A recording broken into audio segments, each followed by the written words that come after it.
नमस्कार, मैं हूं सुशांत सिन्हा। कोरोना का डेंजरस चक्रव्यूह पूरे देश में खौफ का माहौल पैदा कर रहा है। हर बीतते दिन के साथ कोरोना मीटर सुपर स्पीड से बढ़ रहा है। जो आंकड़े आ रहे हैं वो डराने वाले हैं। भारत में कोरोना के मरीजों की तादाद 23,000 के पार चली गई है।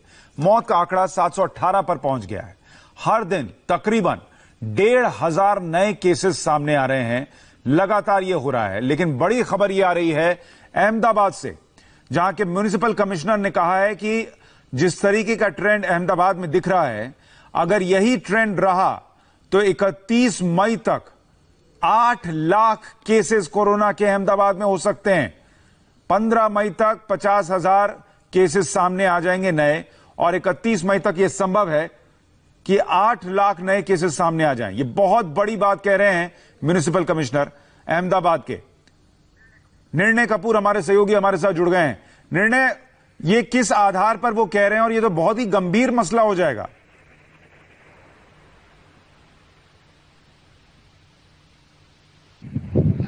उन्होंने किया है एक तरह से उनका ये कहना था कि जिस तरह से ट्रेंड सामने आ रहे हैं, उनका ये कहना है कि जो इंटेंसिव सर्वेलेंस चल रहा है, जिस तरह से कांटेक्ट ट्रेस किए जा रहे हैं, खुद जाकर के रैंडम सैंपलिंग वगैरह की, उसमें जिस तरह के ट्रेंड सामने आए हैं, जिस तरह से केसेस बढ़े हैं, उसमें सबसे पहले उन्होंने 17 अप्रैल से 20 अप्रैल का एक केस स्टडी दिया, जिसमें उन्होंने बताया कि उस पीरियड के दौरान 3 दिन में केस डबल हो रहे थे, और जो कि अब 4 दिन के आसपास है। और उनका ये कहना है कि 7 से 8 दिन का जो रेशियो है डबल होने का, उसको अचीव करने की कोशिश की जा रही है अहमदाबाद म्युनिसिपल कॉर्पोरेशन द्वारा। यदि ये अचीव कर लिया जाता है तो ये भयानक आंकड़ा इस वक्त हम बता रहे हैं सुशांत, उससे बचा जा सकता है। उनका ये कहना है कि यदि हम केस डबलिंग रेट जो है, जो कि एक मेजर फैक्टर है कोरोना के वायरस का जो संक्रमण है उसको नापने का, यदि केस डबलिंग रेट जो है उसको यदि 4 दिन से 7 या 8 दिन तक कर लिया जाए, तो ये जो संख्या है ये 8 लाख तक। लेकिन क्या उन्होंने ये भी जानकारी दी कि ये केस जो डबल हो रहे हैं अहमदाबाद में ज्यादा, उसकी वजह क्या है? क्या टेस्टिंग ज्यादा हो रही है, या अहमदाबाद में अब स्टेज 3 जिसको कहते हैं कोरोना का, वो वहां पर आ चुका है? देखिए, ऑफिशियली जब हमारी बात हुई उस हिसाब से अभी भी यही कहा जा रहा है कि ये क्लस्टर जो कंटेनमेंट किया गया है उसकी वजह से अभी कम्युनिटी स्प्रेड तो नहीं हुआ है। लेकिन जिस तरह के जो ट्रेंड देखने को मिल रहे हैं अहमदाबाद में, कुछ अमुक क्लस्टर्स जो हैं वहीं पे सबसे ज्यादा केसेस सामने आ रहे हैं। जैसे मैं आपको बता दूं सुशांत, सेंट्रल जोन और साउथ जोन जो है शहर का, पूरे शहर के 75% केसेस जो हैं वो वहीं से सामने आ रहे हैं। और इनफैक्ट इन्हीं एरियाज में जबरदस्त टेस्टिंग की गई है, काफी ये बहुत खतरनाक हो जाएगा अगर ये स्थिति इसी तरीके से बढ़ती रही। अहमदाबाद के म्युनिसिपल कमिश्नर आगाह कर रहे हैं कि अगर यही हाल रहा तो 31 मई तक 8 लाख केसेस अहमदाबाद में कोरोना के हो सकते हैं। उम्मीद की जानी चाहिए कि इस पर काबू पाया जाएगा। लेकिन कोरोना का डेंजरस चक्रव्यूह पूरे देश में किस तरीके से आगे बढ़ रहा है, उसकी सुपर स्पीड आप देख लीजिए। 23,077 मरीज अभी तक देश भर में सामने आ चुके हैं और 718 लोगों की मौत हुई है। 4,749 लोग अभी ठीक होकर घर वापस जा चुके हैं। यह कोरोना का अपडेट है, देश भर के लिहाज से हम बात कर रहे हैं। अगर हम बात करें महाराष्ट्र 24 घंटे की, 24 घंटे में देश भर में 1,684 केसेस सामने आए हैं और 37 लोगों की मौत हुई है। यानी हर 24 घंटे में जो केसेस आने की संख्या है वो भी अब हर दिन बढ़ने लगी है। देश के अलग अलग राज्यों का कोरोना मीटर आपको बता देता हूं। सबसे पहले अहमदाबाद की बात अभी हम कर रहे थे, गुजरात की बात कर रहे थे। वहां पर क्या स्थिति थी आपने देखा, वहां पर 8 लाख केसेस हो सकते हैं, अब इसका डर सताने लग गया है। दिल्ली की पहले बात कीजिए। दिल्ली में 2,376 केसेस अब तक कोरोना के सामने आए हैं। 50 लोगों की मौत दिल्ली में अब तक कोरोना से हुई है। लेकिन दिल्ली से अच्छी खबर भी आई कि प्लाज्मा थेरेपी से यहां कुछ लोगों का इलाज हुआ और वो कारगर नजर आ रहा है। इसके बाद मुंबई की तस्वीर देखिए, वहां पर 4,232 केस सामने आए हैं, 168 लोगों की मौत हुई है। लेकिन मुंबई में अभी भी लगातार केसेस बढ़ रहे हैं, मौत का आंकड़ा बढ़ रहा है। और मुंबई से कई ऐसी तस्वीरें आ रही हैं जो डरा रही हैं, क्योंकि वहां सोशल डिस्टेंसिंग का पालन होता नहीं दिख रहा, लॉकडाउन की धज्जियां उड़ती हुई दिख रही हैं। कई अलग अलग वीडियोस ऐसे आए हैं। पूरे महाराष्ट्र में देखिए 6,430 केसेस वहां पर सामने आए हैं और मौत का आंकड़ा 283 है महाराष्ट्र में।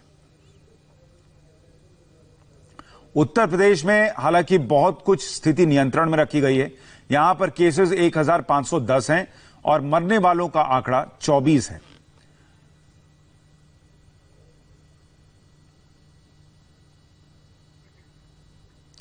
लेकिन जैसा हम आपको बता रहे थे कि उत्तर प्रदेश में स्थिति बहुत हद तक कंट्रोल में है। इसको आप इस लिहाज से समझिए कि नोएडा से एक बेहद अच्छी खबर भी आई। अच्छी खबर यह है कि जो नोएडा कोरोना का हॉटस्पॉट बना हुआ था, वहां पहली बार ऐसा हुआ है कि मरीजों से ज्यादा तादाद उनकी है जो कोरोना से ठीक हो गए। 103 एक्टिव केस में से 54 मरीज ठीक हो चुके हैं। यह कैसे मुमकिन हुआ और दिल्ली से नोएडा में कब तक नो एंट्री रहेगी, बॉर्डर कब तक सील रहेगा, इस पर बात करने के लिए इस वक्त हमारे साथ गौतम बुद्ध नगर के डीएम सुहास एलवाई खुद लाइव जुड़ रहे हैं। सुहास जी, बहुत बहुत स्वागत आपका इंडिया टीवी पर। सबसे पहला सवाल तो लोगों के मन में इस वक्त यही है कि नोएडा में जो ये तस्वीर बदली, वो कैसे बदली? आपने यहां ऐसा क्या बदलाव किया कि तस्वीर बदल गई?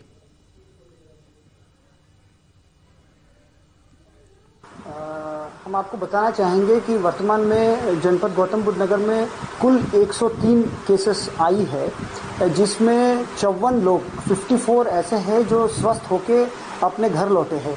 आज की तारीख में 49 केसेस एक्टिव है जो हमारे हॉस्पिटल्स में है और वो लोग भी उम्मीद है कि शीघ्र ही स्वस्थ होके घर लौटेंगे।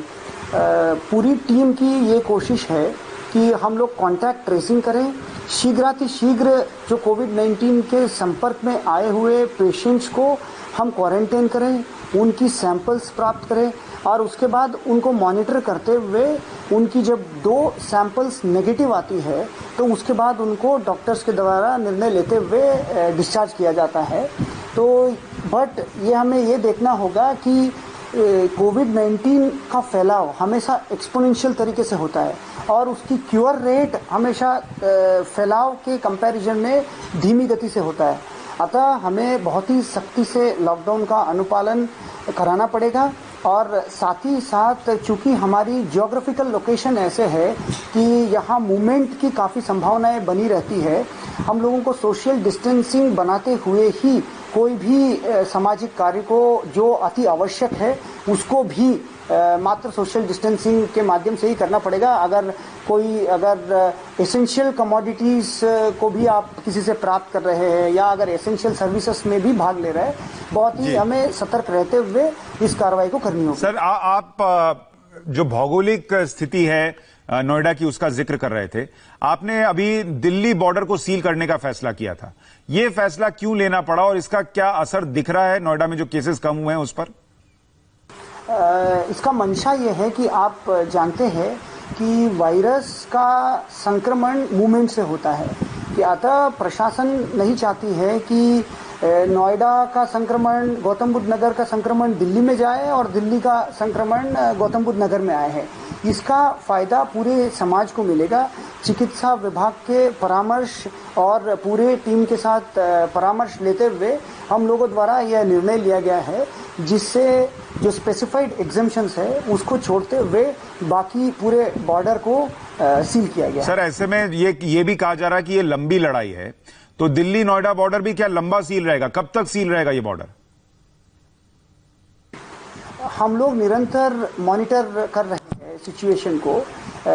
हम लोग आशा करते हैं कि सिचुएशन बहुत ही जल्दी से नॉर्मल होगी और जैसे ही स्थिति नॉर्मल सी की तरह बढ़ती है हम लोग भी उसी हिसाब से सिर्फ बॉर्डर सीलिंग की ही रिव्यू नहीं, बाकी भी जितने हॉटस्पॉट्स हैं, कंटेनमेंट जोन्स है, वो निरंतर रिव्यू करेंगे और जैसे जैसे स्थिति बनेगी वैसे निर्णय। यानी अभी कोई आप एक डेट देने की स्थिति में नहीं है कि बॉर्डर कब तक खुल जाएगा। खाने पीने के सामान की कोई दिक्कत हो रही है सर? सप्लाई चेन को कैसे मैनेज कर रहे हैं आप लोग? जनपद गौतम बुद्ध नगर में यह एक चुनौती है कि यहाँ पे जो माइग्रेंट लेबरर्स है उनको भी खान पान की व्यवस्था 1,70,000 से ऊपर लोगों को ऑलरेडी राशन कार्डों के माध्यम से उनको राशन वितरण किया जा चुका है। इसके अतिरिक्त जिनके पास राशन कार्ड नहीं है तो 15,000 लोगों को चिन्हित किया गया है, जिनको हमारी 150 से अधिक टीम्स अभी मौके पर लगाई गई है और उन लोगों को भी राशन का वितरण निरंतर रूप से चल रहा है। इसके साथ ही साथ अथॉरिटीज द्वारा कम्युनिटी किचन्स के माध्यम से और एनजीओज के माध्यम से उनको खान पान की व्यवस्था की जा रही है। इसके साथ ही यहाँ पे बहुत सारे रेसिडेंट वेलफेयर एसोसिएशन से RWS है, उनको सुविधाजनक तरीके से आवश्यक वस्तु एवं सेवा की आपूर्ति हो, इसलिए डोर स्टेप डिलीवरी का भी प्राविधान किया गया है, जो ऑनलाइन ऑर्डर कर सकते हैं और ऑनलाइन सामग्री को प्राप्त भी कर सकते हैं। अच्छा सर, एक चीज और बताइए कि अभी रमजान शुरू होने वाला है, ऐसे में सोशल डिस्टेंसिंग का पालन करवाने के लिए उस रमजान के महीने में आप लोग क्या करेंगे, क्या तैयारी की है सर? जैसे आप जानते हैं कि मंडियों को भी शिफ्ट ऐसे जगह पे कराया गया जहां पर्याप्त जगह हो और जहां सोशल डिस्टेंसिंग अनुपालन कराया जा सकता है। अतः ये जो भी त्योहार हो, आज की तारीख में सबसे अपील किया गया, अनुरोध किया गया है, कृपया सब लोग सोशल डिस्टेंसिंग को पालन करते हुए अपने घर में रहते हुए पूरे समाज के फायदे के लिए हम सबको अपनी जिम्मेदारी लेनी पड़ेगी, क्योंकि ये लड़ाई किसी व्यक्ति, किसी विभाग या किसी एक संस्था द्वारा लड़ी नहीं जा रही है, प्रत्येक नागरिक द्वारा लड़ी जा रही है। तो कोशिश यही है कि उन तक ये जागरूकता फैलाई जाए। तो अब तक मैं गौतम बुद्ध नगर की जनता को मैं धन्यवाद भी देना चाहता हूं कि उन्होंने इस एक चुनौती की घड़ी में, इस सफर में उन्होंने कंधे से कंधे मिलाकर हम लोगों को साथ दिया है। बिल्कुल, जनता को आप बधाई दे रहे हैं और हम आपको और आपकी टीम को बधाई दे रहे हैं। प्रशंसा के पात्र हैं आपकी। नोएडा में स्थिति अभी बहुत हद तक नीचे आई है और उम्मीद करते हैं कि यहां स्थिति ऐसी हो कि केसेस शून्य हो और जल्द से जल्द लॉकडाउन यहां पर उस पर ढील दी जा सके। बहुत शुक्रिया सुहास जी हमसे बात करने के लिए।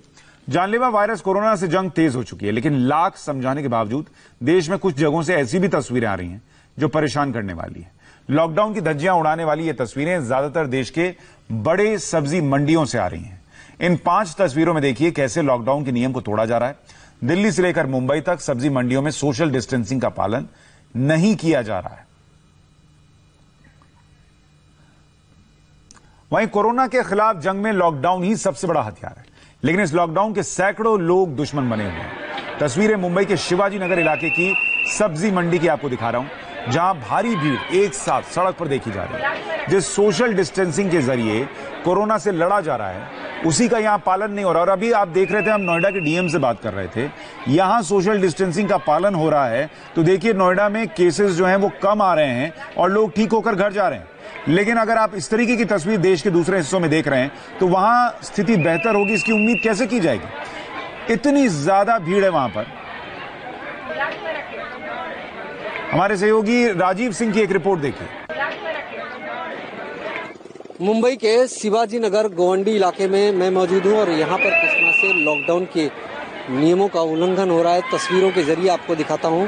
ठीक मेरे पीछे देखिए, यहां पर आपको सड़क पर लोगों की लंबी कतार दिखाई देगी। तमाम लोग सड़क से आपको आते हुए दिखाई देंगे और लोगों की ये भीड़ जो है लगातार इस रोड पर लगभग 2 से 3 किलोमीटर तक यूं ही बनी हुई है। कई लोग तो आपको ऐसे दिखाई देंगे जो कि मास्क भी नहीं लगाए हुए हैं। इससे आप अंदाजा लगा सकते हैं कि किस तरह से यहाँ पर लॉकडाउन के नियमों का उल्लंघन किया जा रहा है। और तस्वीरों में ट्रैफिक किस तरह से इस रोड पर है वो भी आपको दिखाते हैं। और देखिए सामने एक गली है, इस गली की तस्वीर पर नजर डालिए किस तरह से यहाँ पर लोग जो हैं लॉकडाउन के नियम का उल्लंघन कर रहे हैं, घरों के बाहर निकलकर घूम रहे हैं, जबकि प्रशासन की तरफ से लगातार ये अपील की जाती रही। आप देखिए सामने जो बस्ती है, इस बस्ती में किस तरह से लोगों की भारी भीड़ है। घर से बाहर लोग निकले हैं, कोई दुकान पर खड़ा है, कोई मोहल्ले में खड़ा है, कोई सड़क के किनारे आकर खड़ा है। ऐसी तस्वीर आपको इस इलाके में दिख जाएगी, जो कि कहीं ना कहीं चिंताजनक बात है, क्योंकि अगर इसमें से कोई भी एक शख्स कोरोना पॉजिटिव रहा तो दूसरे लोग भी उसकी चपेट में आ सकते हैं। सब्जी लेकर तो आप घर चले जाइएगा इस भीड़ भाड़ वाले इलाके में जाकर, लेकिन साथ में जब कोरोना घर पहुंचेगा तब उसका क्या कीजिएगा? मुंबई में सब्जी मंडी में लॉकडाउन तोड़ने वालों को दिल्ली की मेहरौली सब्जी मंडी की खबर देखनी चाहिए। मेहरौली में सब्जी मंडी का एक व्यापारी कोरोना पॉजिटिव पाया गया है। सब्जी व्यापारी के 6 करीबियों को क्वारंटीन किया गया है। बताया जा रहा है कि कोरोना रिपोर्ट आने से पहले ही लक्षण दिखने पर व्यापारी ने खुद को आइसोलेट कर लिया था। मेहरौली सब्जी मंडी को अब सैनिटाइज किया जा रहा है और यहां आने वाले हर शख्स की स्क्रीनिंग की जा रही है। जतिन शर्मा की एक रिपोर्ट देखिए। दिल्ली के महरौली इलाके में एक सब्जी वाले के कोरोना पॉजिटिव होने के बाद इलाके में लोग परेशान हैं। खास तौर पर सब्जी मंडी के बाहर सिक्योरिटी और थर्मल चेकिंग की व्यवस्था प्रशासन द्वारा की गई है।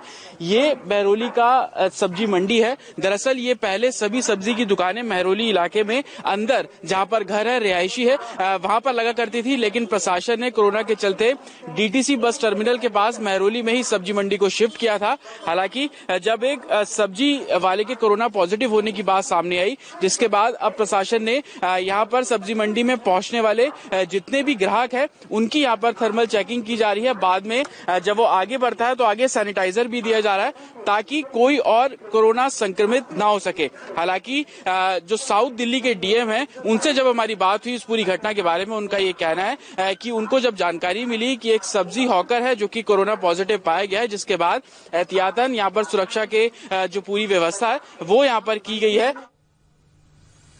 इस खबर से सीखिए कि कैसे सोशल डिस्टेंसिंग बनाना जरूरी है। और जिस सब्जी मंडी में आप जा रहे हैं, हजारों की भीड़ पहुंच रही है, वहां एक को भी अगर कोरोना हुआ तो कैसे वो हजारों में फैल जाएगा और सारे लॉकडाउन के किए कराए पर पानी फिर जाएगा, इसका अंदाजा लगाइए। एक छोटे से ब्रेक ले रुकना है। प्रवासी मजदूरों पर लखनऊ से एक बड़ी खबर आपको बताएंगे इस छोटे से ब्रेक के बाद।